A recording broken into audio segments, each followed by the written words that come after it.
আমরা আপনার বিরোধিতা করতে চাই না, কিন্তু নাসির উদ্দিনকে খেপাবেন তো তাহলে আপনার হাফ প্যান্ট খুলে যাবে। আমরা আপনার বিরোধিতা করতে চাই না, কিন্তু নাসির উদ্দিনকে খেপাবেন তো আপনার হাফ প্যান্ট খুলে যাবে, এমন মন্তব্য করেছেন এনসিপির মুখ্য সমন্বয়ক নাসির উদ্দিন পাটোয়ারি।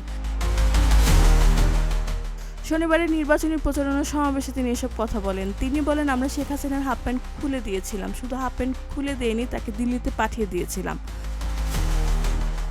তিনি আরও সতর্ক করে বলেন, আমার সঙ্গে কখনো হাঙ্কিপাঙ্কি করবেন না। নাসির উদ্দিন পাটোয়ারি অভিযোগ করেন, আমরা শুনতে পাচ্ছি গাড়িতে করে তারা হকি স্টিক স্ট্যাম্প নিয়ে ঘোরাফেরা করছে।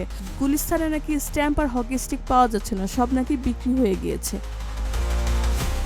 তিনি আরও বলেন, আসুন খেলা হবে, দেখি কেমন খেলা খেলতে পারেন। হত্যা ও ভয়ভীতির প্রসঙ্গ টেনে নাসির উদ্দিন পাটোয়ারি বলেন, মেরে ফেলবেন, 1 হাদি মারা গিয়েছে, লক্ষ হাদি এই আসনে দাঁড়াবে, তবুও এই 8 আসন আমরা ছাড়ব না।